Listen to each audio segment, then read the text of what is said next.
Joined with Mike Rowley from Stillwater Critical Minerals Corp here at the Commodities Global Expo 2024 in Fort Lauderdale. Mike, thanks for joining us. Thank you. Glad to be here. So Mike, let's start off at the top here. Something I've been asking everybody here is what's happening with gold prices hitting all-time highs, yet we haven't really seen it flow into the equity names just yet, but it certainly feels like it's changing. What's your read on the market? It is. The rotation of capital that we've been waiting for is finally underway. We've seen the GDX, the GDXJ break through their downtrend lines. That's huge. And silver followed gold up, finally. $33 an ounce. That's the bellwether we've been looking for. You're talking about some of the good names that we've seen out of mining coming back to mining, commodities. That's huge. And that will follow. That's what we see here in Florida. And the turbulence that we're seeing here in the banners and the winds that are coming through are I think, symbolic of the change that we're seeing in the markets. I believe that rotation's underway, and the generalist capital would be the key point that we're meeting with here that's newly interested in the mining space. They've got the word this is the place to be. That's really good news, and that's what we've been waiting for. So Mike, what's the high-level overview for Stillwater? 1.6 billion pounds nickel, copper, cobalt, 3.8 million ounces PGEs and gold in a producing U.S. district. In fact, a district that's produced critical minerals since long before they were critical. Sibanye has been expanding right beside us since 1986. In fact, their East Boulder mine and Addit are very close to our Chrome Mountain deposits. And the U.S. subsidized chrome production from this district in the 1940s and 50s. So there's a history of U.S. government subsidies. We're nicely advanced. We've got 40,000 meters in the core shack. We've got 10 to 20 year mine life in a very broad inferred capacity. And you'll see us move to wrap some PEA level thinking around that in the coming year.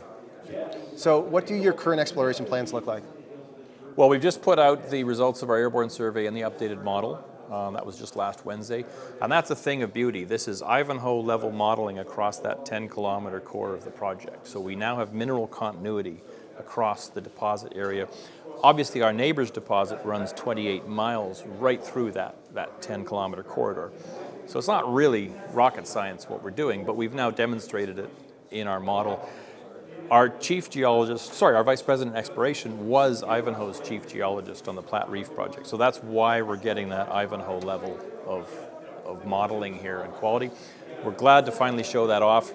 That will drive an updated resource estimate and ultimately those PEA studies and such as we move this thing forward. And that was my next question. When do you think we'd see a PEA? I would put end of 2025 on that. We want to do some metallurgy work first. We have really good results from the 70s, actually, by AMAX on our CZ deposit area. We'll be looking to reproduce that, expand on that in the new year, and move that through PEA. Drill next summer and PEA by the end of the year. So what can you tell us about your cap table? I think it's a good question whenever we look at these junior mining companies. For our audience, they're always curious, what price do people pay for shares? How long have you guys been public? If I'm an investor, I feel like it's not really such a concern when a company's been public and they're only trading at 10 cents, but maybe break that share structure down for us. Sure. 227 million shares outstanding. I have about 6 million of those myself. My board and people close to me are 20% of the company. Glencore is 15.4%, and they've written 2 checks inside of a year for that position, about $7 million. I founded the company in 2007, so the history is well known to me. That's why we have 4 other assets that are now effectively for sale in various capacities. And Heritage Mining, we're talking about earlier, are doing great work earning into our district scale gold project in Ontario. Just saw Peter Slow in Toronto last week, and really good to catch up with him. Pleased with what they're doing. Look for similar deals on other assets that we have as well.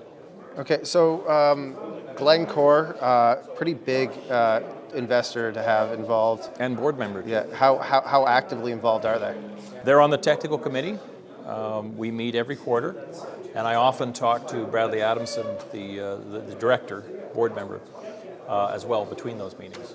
Okay. They're very active, and they share the vision that the U.S. government and Department of Defense share for a critical mineral supply chain in the U.S. Right. Last question.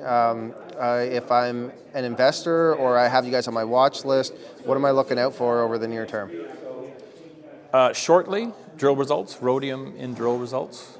Those are now finally done and getting into final form. Beyond that, updates on non-core assets, as I touched on. We're well in front of the U.S. government, and I don't know when I'll have news on that, but we've already got several DOE grants in place, and we're looking to do bigger and better things there. What are the types of things that they might be willing to fund? Well, the DOD will fund actual drilling in matching grant funding under DPA Title III. It's a 1950 piece of legislation. It's doesn't matter which administration's in, you know. It's stuff that's actually been used recently to the tunes of tens of millions matching funding for critical minerals mining projects. Okay, and that would be significant for us, and we've seen that happen with a couple mining names to date. That also is not rocket science. Yeah.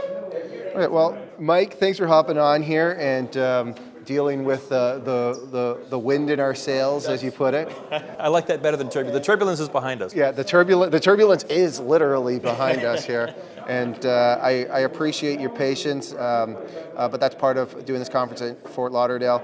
I think you got a really interesting deal here, and hopefully you'll keep coming back on here and chatting with us in the future as you roll out your strategy. Thank you. Criticalminerals.com. Feel free to reach out anytime. That's what we do.